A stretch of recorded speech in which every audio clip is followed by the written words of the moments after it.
The air in the Ozark Mountains carried a silence so thick it pressed against the skin like a warning from the trees themselves. And in the heart of this silence, the Caldwell cabin stood weathered and hidden, a lonely shelter against the wilderness that seemed older than memory. What began there in the winter of 1915 was not merely a story of a child and her strange gift. It was the awakening of a force that no one in Missouri, no one in America was prepared to understand. Imagine a 12-year-old girl, her hair tangled from neglect, her hands trembling as she clutched a stub of pencil over torn paper, and then lines begin to form.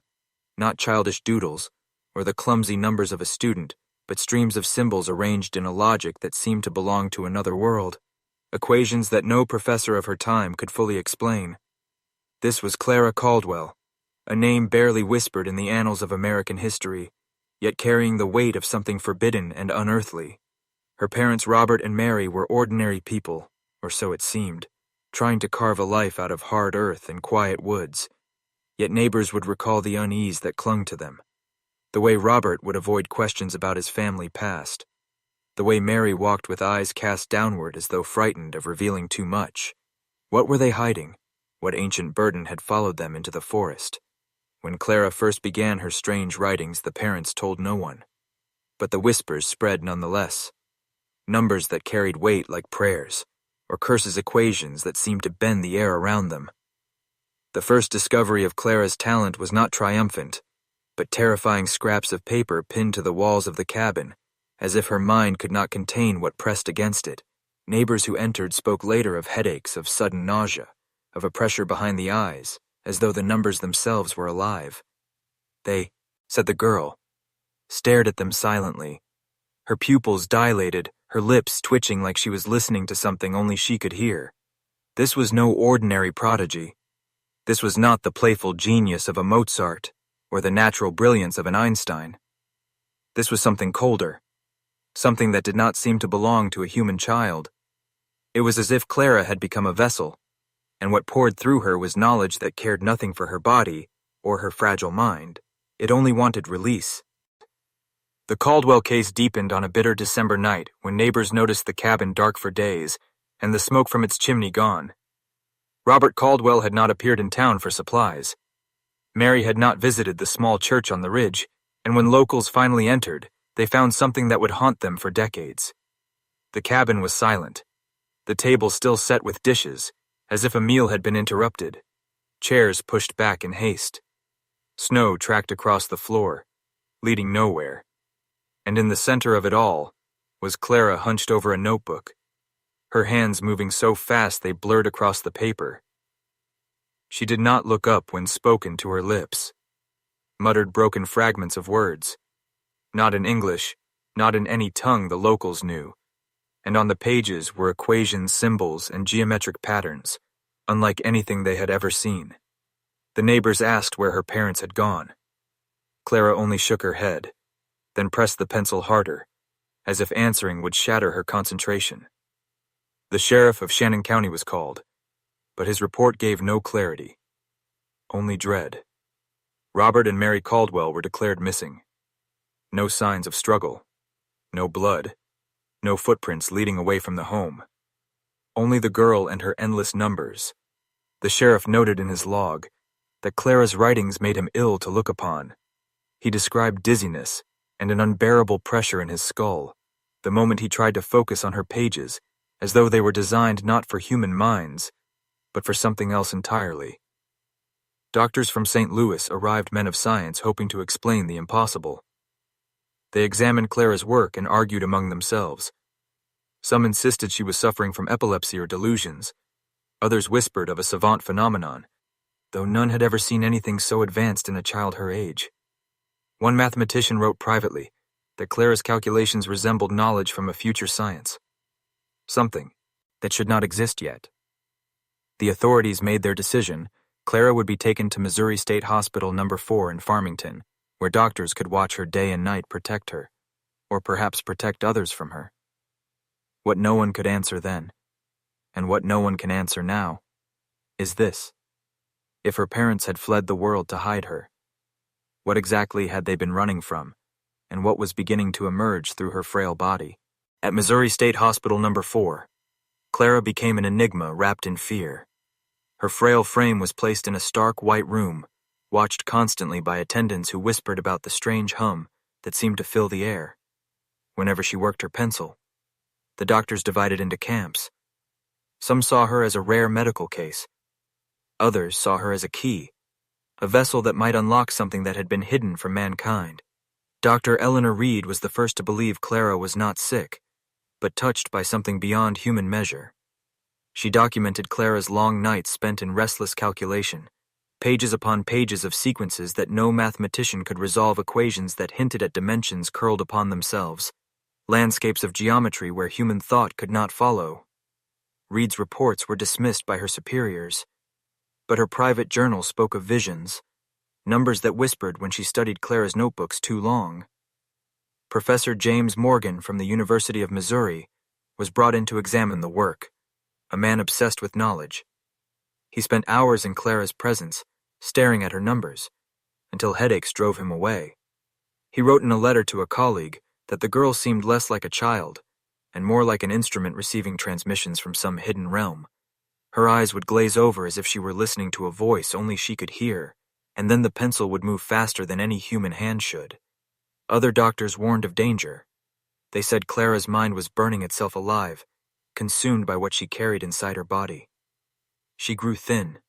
Her nose bled often, and her hands trembled when she was not writing yet.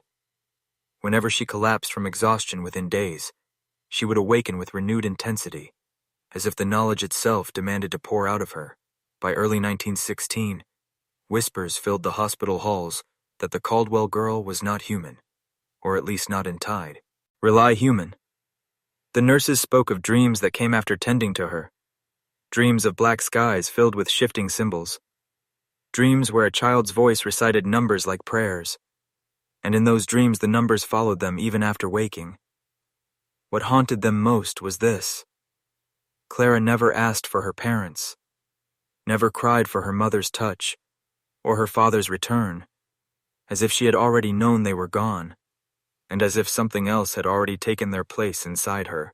The year 1916 grew darker around Clara Caldwell, and the hospital that contained her began to feel less like a sanctuary and more like a prison. Not for her, but for those who had to witness what she carried within her. Her notebooks were filling entire cabinets, yet not one page could be decoded in full. Men of science argued that her mind was simply fractured, creating illusions of genius, while others whispered that she was building a map, a blueprint for something that should never be built. Dr. Reed continued her obsession, sneaking into Clara's room at night to watch her work. Sometimes Clara's eyes would not move with the pencil at all, as though her body wrote independent of her own will. The letters formed spirals and patterns that looked almost like language, but no one alive could speak it. Reed swore that when the patterns aligned, they created a pulse in the air, like the heartbeat of the building itself. One evening, an orderly reported that the light bulbs flickered violently whenever Clara was deep in her writing, the air thick with an invisible charge, like the hospital had been placed beneath a storm. Yet the skies outside were clear. Other staff dismissed it as faulty wiring, until the same orderly was found trembling, muttering numbers that matched Clara's pages. He never worked again. The state tried to hide Clara from public eyes, but rumors spread in the Ozarks of a child mathematician who bent reality with a pencil and paper. Some locals called her blessed, others cursed, but all agreed she was not of this world. Families locked their doors at night, fearing her name itself carried a stain they did not want inside their homes. By the spring of that year, Clara began to speak short phrases. Her first words since the disappearance of her parents, they were not words of comfort nor answers about her family. Instead, she spoke in riddles, fragments about a door that had no hinges and a place where numbers breathed. Her voice would drop low beyond the pitch of a child, as if something else spoke through her, every phrase scribbled down by horrified doctors, who began to realize they were not observing madness, they were witnessing invasion. The question that began to grow in every heart was not what Clara knew, but who or what was speaking through her. By the summer of 1916, Clara Caldwell had become more than a patient. She had become a site of pilgrimage for men in power who traveled quietly to Farmington, not with the curiosity of doctors, but with the hunger of those who believed her gift could be weaponized. Businessmen, politicians, and officers in uniform appeared at the hospital doors offering donations and influence in exchange for access to the girl and her writings. The hospital board saw opportunity, and Clara was shifted to a sealed wing guarded at all hours. Those who entered her room were ordered to sign oaths of silence, and yet secrets leaked. Whispers carried to the outside world of generals watching her pages with trembling hands, and scholars leaving the building pale and shaken, as though something had hollowed them out from within. Dr. Reed wrote in her private journal that Clara's pages were no longer simply equations. They had become blueprints for devices no one could build, yet schematics for engines that required no fuel designs of towers that hummed with invisible force. Reed feared that Clara was not creating, but remembering that she was recording knowledge delivered through her from a place older and deeper than humanity itself. The child herself grew weaker, her bones sharp beneath her skin, her hair falling in clumps, yet when she held the pencil, her body steadied her hand, unshaken, as if the act of writing belonged not to her, but to something that refused to be silenced. The nurses whispered that she did not sleep, but only closed her eyes to wait for the next surge of numbers. Some nights the hospital halls filled with a low resonance, like a vibration from beneath the earth, rattling glass and unsettling every living thing inside. Attendants reported seeing shadows that did not belong to any person stretching across the walls and retreating. Whenever Clara stopped her writing, no one could explain this, and no one dared to try. It was during one of these nights that Clara finally spoke again. She whispered to Dr. Reed, with a clarity that froze the blood in her veins, saying, "They are not coming for me. They are coming through me." Reed left the room trembling and for the first time begged her superiors to stop the experiments. But by then, it was already too late. Autumn of 1916 brought storms to the Ozarks, and the storms seemed to echo within the walls of the hospital as Clara Caldwell's condition escalated. She was no longer a silent vessel of numbers. She had begun to speak in voices not her own. During examinations, she would shift from a child's tone to the voice of an aged man, to a whisper like wind through stone, and sometimes to something mechanical, flat and unfeeling, as though language itself was only borrowed. Doctors recorded the sessions with trembling hands. Their phonographs captured sounds that bent the devices into distortion, long droning hums, punctuated by numbers spoken in rapid sequence. A sequence that, when replayed, made listeners complain of migraines, nausea, and dreams that did not belong to them. The recordings were quietly locked away, but some fragments still circulate, whispered of in academic circles too dangerous to play in full. By October, Clara's drawings expanded beyond the pages to the walls of her room. Strange diagrams carved into plaster with the sharpened edge of a spoon, spirals of geometry that seemed to move when stared at too long. Nurses begged to have the walls painted over, but every coat of whitewash peeled away within days, exposing the symbols once more. As if the room itself rejected their attempt to bury them, visitors from Washington began arriving in unmarked cars. Officials who introduced themselves by no names at all. They did not speak to Clara. They only took her pages, carried them away in leather cases, and left in silence. One nurse overheard an officer mutter that these were not equations, but instructions, and that the girl was not inventing, she was transmitting. Dr. Reed grew desperate. She confided to her journal that she could feel the pull of the numbers in her own dreams, a subtle infection spreading through her thoughts. She feared that Clara was no longer the only receiver, that those who died her too closely became conduits themselves, carrying fragments of the same forbidden current. On the last day of October, Clara spoke a phrase that silenced the entire ward. She said, "The door is opening, and once opened, it will not close again." Every attendant present felt the same chill. Every one of them knew instinctively that this was not a metaphor, but a warning. By the winter of 1916, the Caldwell girl was no longer seen as a medical anomaly, but as an asset to be controlled and exploited. The hospital grounds took on the atmosphere of a fortress. Guards patrolled the halls. Doctors were vetted for loyalty rather than skill, and Clara's notebooks were locked in steel cabinets beneath the building itself. Yet no matter how deep they buried the papers, the sense of dread continued to seep into every corner. The staff began to change. First came the insomnia, then the quiet obsession with numbers. Orderlies scribbled figures on scraps of paper, muttering under their breath. One nurse was found tracing invisible patterns across her arms until her skin bled when questioned. She claimed she was only copying what she had seen in her dreams, patterns that no one had shown her at all. The infection of thought was spreading, and those closest to Clara seemed unable to resist it. Dr. Reed alone struggled to fight the pull, though she confessed to her diary that she sometimes caught herself finishing Clara's sequences in her own mind. She wrote that it felt less like learning and more like remembering something hidden in the marrow of her bones, a memory not her own, but older than her bloodline itself. She feared that Clara was awakening something already inside mankind. Meanwhile, the officials from Washington increased their visits. They demanded results. Not understanding that the girl herself was deteriorating, her body failing, even as her mind produced more. Clara's hands were swollen, blistered from endless writing, yet she showed no pain. When asked why she continued, she replied simply because they commanded when pressed about who they were. She only smiled thinly and whispered, "You will know soon." By December, the atmosphere of the hospital became unbearable. Attendants spoke of seeing shadows gathering around Clara's bed, shapes too tall to be human standing in, corners that swallowed light. Others refused to enter her room entirely, claiming that her eyes had changed, that when she looked at them, she was not looking into them, but through them, as if measuring their worth. The board of directors ignored the warnings. They saw profit and power, not danger, and so the girl remained locked in her white room, bleeding knowledge into endless pages, while the world outside remained oblivious to the storm gathering in Farmington. The first weeks of 1917 marked a turning point in the Caldwell case, a point when even the most skeptical could no longer deny that something unnatural had rooted itself in the heart of the hospital. Clara had grown so weak, she could barely lift her head yet.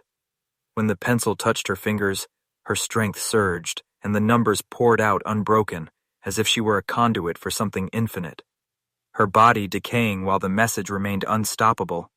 Strange disturbances swept the building lights, dimming at precise intervals, as if following some hidden rhythm. Clocks all stalling at the same second across separate wards, windows cracking outward, not inward, as though pressure came from within the structure. The staff tried to dismiss it, but the pattern was undeniable. It coincided exactly with Clara's writing fits, and ceased the moment she collapsed into unconsciousness. Dr. Reed attempted to intervene. She begged the board to release Clara from the endless observations, to stop feeding the hunger that demanded her numbers, but the men in suits ignored her. Their interest no longer lay in the child, but in the power that her work suggested. Towers of energy that never waned, machines that defied physical law, weapons that could shift the balance of empires. They saw her as a doorway, and doors were meant to be forced open. One night in February, Clara uttered words that froze even the boldest officers. She whispered, "Not all doors lead forward, some only lead back." Her voice, hollow and metallic, echoing through the chamber like a phonograph replaying itself. The guards stationed at her room later reported hearing the same phrase repeated in the corridors, though no one stood there to speak it. The contagion of thought spread wider. Doctors carried her notebooks home despite orders. Soon their families reported nightmares, the same endless spirals and calculations. Children waking in terror at Siam. Hapes they could not describe neighbors, whispering that the hospital had become cursed. Dr. Reed realized with dread that this was no longer confinement, it was amplification. Clara was not a prisoner.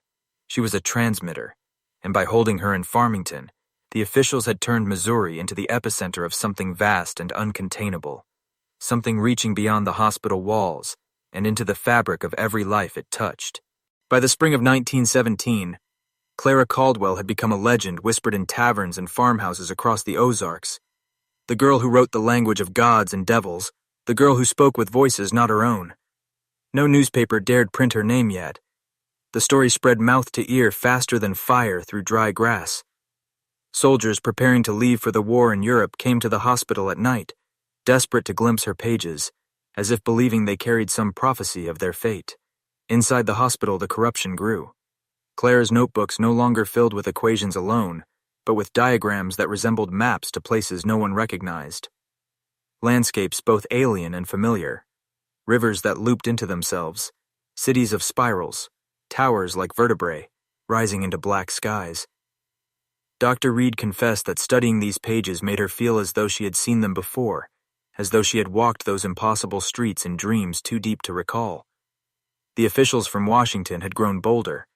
They demanded experiments, not only observation. They instructed the doctors to reproduce Clara's designs, to carve her diagrams into copper plates, to run electrical currents through them, and measure the effects one such experiment conducted in the basement caused every clock in the hospital to stop for 7 minutes. Patients screamed in unison during that silence, claiming they saw shadowed figures moving through the walls. The experiment was buried from official record, but the staff never forgot. Clara herself was slipping between states of awareness, sometimes speaking as a frightened child, asking for her mother, other times her face twisting into an expression far too old for her body, whispering in languages no one could trace, and sometimes falling into trances where her pulse nearly stopped, and yet her pencil moved across the page. Unbroken her body, nothing more than an anchor for the message. The staff who resisted began to resign or vanish. One orderly was discovered wandering the woods, miles from town, with no memory of how he had arrived there. His arms covered in equations carved into his skin with a blade. Dr. Reed understood then that the infection of knowledge had grown too strong to contain, and that the Caldwell girl was no longer simply a danger to those near her, but to anyone who allowed her work to seep into their thoughts. By the summer of 1917, the Caldwell phenomenon had consumed the hospital like a slow fire, turning every man and woman inside into either believer or victim. Clara's body was withering to near transparency, veins blue against pale skin, eyes sunken yet glowing with an intensity that made even the bravest officials avoid her gaze. She seemed less like a child now, and more like an empty vessel, animated by something that refused to release its grip. The notebooks stacked higher than furniture filled entire rooms, and still she wrote, her hand bleeding across pages, until the attendants had to bind her fingers only for her to begin writing again. With the other hand, when her voice returned, it came not as one, but as many. Sometimes layered on top of each other, like a chorus speaking through a broken radio. Nurses fainted when she spoke. Some swore they heard their own names spoken back to them from lips that should not have known them. The Washington men were no longer satisfied with diagrams. They pushed for weapons machines, engines to be built from her knowledge. Crude attempts were made, using her schematics, though most ended in failure or disaster. One device produced a resonance that shattered windows across 2 city blocks. Another melted into slag without explanation. Still, the hunger of power kept them pressing forward, convinced that hidden within her numbers was the key to domination. Dr. Reed grew ill from the strain, her journals by then written in frantic scrawl confessing that she too had begun to see the spirals moving. Even when her eyes were closed, she admitted to fearing sleep itself, because her dreams no longer belonged to her. They belonged to the current flowing through Clara Caldwell. She begged the board to end the experiments, to burn the notebooks, but by then the board was not listening to her. They were listening to the officials. It was in July that Clara gave her most chi. "Howling prophecy," she whispered in a trembling voice. "Soon the numbers will not need me at all, and when that happens you will beg for silence, but silence will not come." The attendants who heard it wept, though none could explain why they wept, only that the weight of those words pressed into their souls like a grave already waiting. The autumn of 1917 drew a shadow across the Ozarks that seemed to echo the darkness within the walls of the hospital. Clara Caldwell was now kept in near isolation, but isolation did not stop her influence. In fact, it seemed to amplify it. The further her work spread, the more those who read it were consumed by obsession. Teachers, farmers, even clergymen who came into possession of a copied page began reporting visions and breakdowns, as though the numbers themselves carried a living parasite. Dr. Reed recorded that Clara rarely slept anymore, her eyes open even in exhaustion, staring at corners where nothing stood. Her lips whispering sequences so quietly, it was as though she was speaking directly to the walls. Sometimes, the walls responded, groaning under invisible weight, plaster cracking outward in slow lines that resembled the very diagrams she had been drawing for months, the hospital itself becoming her notebook. The Washington officials were not deterred. They transported select notebooks to secret laboratories in St. Louis and Washington, hoping to decipher their meaning. But the results were more disturbing than promising scientists exposed to the material suffered seizures, hallucinations, and violent paranoia. One man tore out his own eyes, claiming he saw shapes crawling just behind the numbers, shapes that wanted to step through the page and into him. Back in Farmington, Clara began drawing not only structures, but faces, hundreds of faces, none recognizable yet, all bearing expressions of sorrow and terror. When asked who they were, she whispered, "They are those who came before," and when pressed further, she only smiled faintly and said they did not escape her voice, carrying no malice, only certainty. The nurses now rotated quickly through shifts, unable to tolerate long exposure to her presence. One nurse fled in the middle of the night, leaving behind her uniform and shoes on the hospital steps. Reed, herself weakened by fevers and nightmares, admitted she could no longer separate her own thoughts from the ones spilling out of Clara. She began to wonder if the girl was no longer transmitting, but multiplying seeding fragments of the current into everyone around her. The final note Reed wrote that season was chilling. She said, "I fear that Clara Caldwell is no longer a child at all." But the opening stanza of something that will not stop until it is finished. By the winter of 1917, the Caldwell case had slipped entirely beyond the control of those who believed they were exploiting it. The hospital had become a site of dread. Staff turnover reached a breaking point as attendants refused to work the night shifts, claiming that Clara's whispers echoed through the halls, even when she was silent, that her voice came from vents and pipes, and sometimes from the mouths of patients who repeated her phrases word for word without knowing why. Dr. Reed, who had once fought to protect the girl, now admitted she feared her more than the officials did. Her journal described moments when Clara would fix her gaze on her, and Reed would feel her own memories being pulled forward, childhood images long forgotten, laid bare in her mind, until she collapsed, weeping. Clara would then calmly return to her pages, as if nothing had occurred, the violation leaving Reed shaken, but unable to break away. The Washington men pressed on, driven by hunger for what they called strategic advantage. They ordered new trials with her designs, constructing larger machines in the basements and barns surrounding Farmington.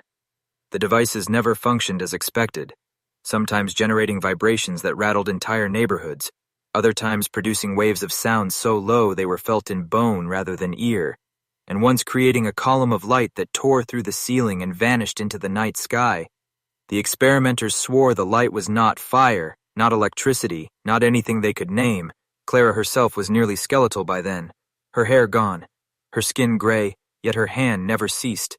The pages poured out as if her life was only fuel for the knowledge that demanded passage. Her whispers grew sharper, more commanding. She began to instruct the doctors, directly telling them where to place wires, how to draw circuits, guiding them with a certainty that terrified them because she had never seen the machines yet, knew how to complete them perfectly. In late December, she delivered another warning, though this one came not as a whisper, but as a scream. She cried, "The door is not yours to open." It was already opened long before you, and when they demanded to know what she meant, she fell silent and would not speak again for days. The staff unsettled, as though she had given voice to a truth that none dared put into words. The year 1918 began with a sickness in the air. Though influenza had not yet reached the Missouri hills, the hospital carried its own contagion, a contagion of thought and dread. Clara Caldwell had become less a patient than a storm contained within four walls, her body nearly lifeless, but her mind expanding into corridors where no man dared walk. Attendants swore they felt pressure behind their eyes when near her, as though something was pushing to enter them. Dr. Reed grew weaker with each passing week. her notes unsteady, scrawls describing dreams of vast cities carved into black stone, where faceless beings bent over endless books, whispering numbers that never ended. She wrote that Clara had infected her like a seed, and that resisting was impossible. Her health failed rapidly, but still she refused to leave, as if abandoning the girl meant abandoning the last shreds of her sanity. The officials, meanwhile, had lost all patience. Their experiments in St. Louis had produced chaos, but also glimpses of possibility, machines that resonated with unnatural precision, metals that responded to sound rather than heat. Designs that should not exist yet functioned for seconds before collapsing. They believed Clara held the key to sustaining them. They ordered round-the-clock sessions, demanding that she continue, even as her body withered before their eyes. It was during one such session in February that Clara finally broke her silence. She lifted her head, eyes glazed, and said, "You are not building machines. You are building invitations." Her voice cracked, yet carried such authority that every man present froze. She continued, "They do not care what form you make. They only care that you make it once made. They will step through, and when that happens, you will not command them, they will command you." For the first time, even the Washington officials hesitated. Some left the room refusing to meet her gaze. Others said her words as nonsense. Yet none could shake the chill that settled into their bones. Afterward, the phrase repeated in their minds like a song they could not forget. Invitations. The nurses whispered that night that Clara had stopped being a girl entirely. She had become a mouthpiece for something that waited on the other side. Something that had chosen her as the thin crack through which it would speak. By March of 1918, storms battered the Ozark hills, and inside the hospital, a different storm raged unseen. Clara's decline was rapid, her frame frail as candle wax, yet her mind blazed with intensity like fire in a dying lantern. Dr. Pierce noted in his journal that when Clara closed her eyes, her lips moved as though reciting prayers, but the words were numbers, streams of them unbroken, rushing out like floodwaters. On the night of March 17th, the hospital lost power. Lightning had struck a nearby line, plunging the wards into darkness. Attendants scrambled with lanterns and candles. When they reached Clara's room, they found her sitting upright. Though she had not stood for weeks, her eyes were wide, staring at the ceiling, and her voice filled the hall. Though no one recalled her mouth moving numbers upon numbers rising and falling like a chant in a language beyond comprehension. The storm outside rose in fury, wind screaming against the windows, while within the halls reverberated with Clara's endless calculation. Dr. Reed collapsed with blood at her nose, whispering that the pattern was almost whole. Professor Morgan, who had come again despite orders, clutched the doorway, his face pale. He swore later that in the flickering light he saw shapes crawl across the walls, not shadows, but geometric designs, alive and shifting, pressing outward as though the very fabric of the room was straining to contain them. When the power returned, Clara collapsed back upon her bed, silent, motionless, save for the shallow rise of her chest. Her hands, however, remained clenched around an invisible object, fingers curled as if holding on to some fragment of what she had drawn down from the storm. The staff could not pry them open. In the following days, she spoke no more, but the notebooks filled nonetheless. Each morning, new pages appeared upon her desk, written in her own hand. Though attendants swore, she never stirred through the night. By late summer of 1918, the fragile peace within Missouri State Hospital began to shatter. Clara's silent work multiplied, filling notebook after notebook with symbols that defied logic. Entire stacks were locked away by Dr. Pierce. Yet still they grew each night, as though her very sleep was a passageway through which the numbers forced themselves into the world. Dr. Reed kept vigil by her side, sometimes whispering questions into the dark, and swore that Clara answered, though never aloud. Rather, the answers unfolded in the pages themselves, the equations bending toward her inquiries. Morgan, visiting again in secret, claimed he saw Clara's body flicker, as though the candlelight revealed two shapes, layered one upon the other, a child of flesh, and beneath it, something angular, crystalline, and vast. The staff grew restless. Nurses reported headaches that grew worse the longer they remained near her room. Others quit entirely, muttering of whispers in the walls. One orderly claimed he dreamed of standing in an endless hall of numbers and awoke with his hair streaked gray. Though he was barely 24, Elizabeth Caldwell, who had taken custody in September, returned briefly to demand her niece's release, arguing Clara needed quiet and family care. Pierce resisted, but the administration sided with Elizabeth, desperate to remove what they now called a contagion of unease. Clara was carried out of the hospital on September 12, 1918, pale and nearly weightless, her eyes half closed, yet still twitching as if tracking unseen constellations. The car that bore her into the Ozark night was the last the staff of Missouri State Hospital ever saw of her. Within hours, her bed was stripped, the notebooks boxed and sealed away. Reed protested furiously, demanding they remain under medical study, but the director insisted they be transferred to state archives for safekeeping.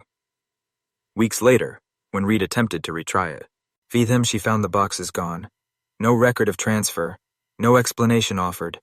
What remained was absence, an emptiness in the ward, where once the storm had lived, yet even in silence. The staff felt a residue like static clinging to the air. The knowing had not left. It had only shifted its vessel, and the hospital seemed eager to forget. In Springfield, Illinois, Clara lived beneath shadows. Her supposed Aunt Elizabeth kept her hidden in a house. No one in the neighborhood recalled purchasing the shutters drawn. The garden tended only at dusk. A doctor named Thomas Blackwood was said to visit, though no registry listed him anywhere in the state. Letters to Dr. Reed painted a picture of fragile improvement. Clara walked in the garden, sometimes plucked roses, and even laughed faintly on quiet evenings. Elizabeth insisted the episodes were waning, that maturity might dissolve whatever force had seized her. Yet the words in the letters betrayed strain. Phrases, half-erased margins filled with symbols, Reed recognized from Clara's earlier notebooks. By March 1918, Elizabeth's letters ceased. Reed sent replies again and again, none returned. Morgan launched his own search, traveling to Springfield, where he found no record of Elizabeth Caldwell, no house by the address given, and no trace of Dr. Blackwood. What he did find was a trail of shadows, witnesses remembering only vaguely a woman and child who kept apart, and who left as suddenly as they came. When Morgan pressed deeper into Caldwell, genealogy, he uncovered an absence more chilling. Still, Robert Caldwell had no sister named Elizabeth, no photographs, no birth record, no trace. She was a phantom wearing a family name, and she had walked away with Clara, under the law's blessing. Speculation turned darker. Clara had not been saved. She had been taken by hands that cloaked themselves in kinship and medical assurance, but led her elsewhere to serve purposes unknown. The image of her pale figure leaving the hospital now burned like prophecy. A vessel carried from one chamber to another. For the world, Clara vanished without death certificate, without grave. Her story cut into silence, while the authorities closed their books with relief. Reed and Morgan, however, felt the truth breathing just beyond reach, that she was not lost but hidden, carefully hidden, and perhaps not for her own protection, but for reasons tied to the very force that had reshaped her mind. The girl whose knowing threatened to overflow had become untraceable, an ember carried into the dark and tended by unknown watchers. 2 decades later, her shadow flickered back into sight when Dr. Harold Bennett, a researcher from the University of Chicago, stumbled upon Morgan's papers while studying prodigies in mathematics.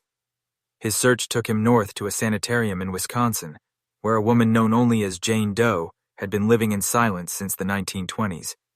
She was in her mid-30s, frail, unresponsive, her eyes hollow, but not vacant, her hands forever scribbling notebooks with symbols the staff could not decipher, the walls of her room stacked with volumes of indecipherable work lines, weaving into equations that seemed less human thought than transmissions from elsewhere. Bennett recognized the patterns at once, and when shown photographs, the attending physician admitted the resemblance to Clara Caldwell was undeniable, though illness had worn her down.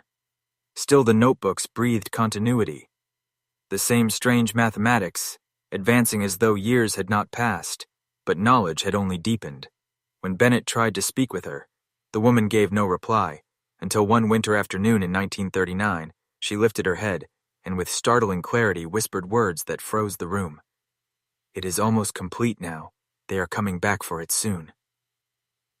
3 days later, she was found at her desk. Body still upright, pen clutched between fingers. Notebook open to a page of finished equations.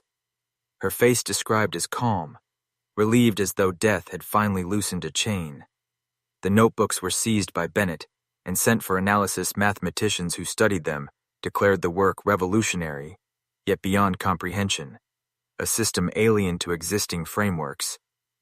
Bennett prepared to publish, but before his findings could reach the world, government officials intervened, confiscating Clara's work and silencing further inquiry. Bennett himself was absorbed into classified projects, vanishing into the labyrinth of state secrecy. The girl's final year. Fars buried in archives locked from human sight, yet what lingers is more chilling than disappearance for. In her final words, she spoke not of herself, but of them, entities or forces unnamed waiting for her completion. Her death did not end the story. It merely marked another passage, another veil pulled tighter over a truth the world was not meant to face. The story of Clara Caldwell does not close. It only coils deeper into the marrow of forbidden history. A girl of the Ozarks who rose beyond her time, who calculated what could not be calculated, and who was stolen first by grief, then by deception, then by institutions whose hunger was older than the century itself. You must understand, Clara was never alone. The moment her numbers began to flow, the watchers moved closer, shadows that wear human faces but carry mandates larger than governments. They knew a vessel when they saw one, and they marked her as theirs. Every move from the courthouse to Springfield to the asylum bore the fingerprints of hands not visible in daylight. The equations she left behind were not erased. They were absorbed into a machinery that operates in silence, hidden inside programs. You will never read in files, you will never hold, but whose outcomes shape the very structure of your days. Her genius was not celebrated. It was harvested the way one takes a spark and hides it until the furnace is ready. Think on this when you hear of sudden prodigies vanishing from record, when you see discovery suppressed, when you watch history itself bend unnaturally. Clara's fate whispers that brilliance is a currency, and those who control it control the future. And here is where you stand at the edge of the same abyss. Clara fell into knowledge too sharp for the unprepared, yet irresistible. Once it brushes your mind, you cannot unhear this, you cannot unknow it. You can only decide whether to turn back or to descend fully. If you choose descent, you are not a passive listener, you are marked now, locked into the current. Clara joined her final words, warned of return, not of death. They are coming back for it soon, and what she built may still be waiting inside vaults beneath your very world. Remember her not as a tragedy, but as a revelation, silenced, but never extinguished her flame carry. Into chambers where only the bold dare follow. You have heard the secret you were never meant to hear, and once such a truth has entered your blood, there is no escape, only transformation.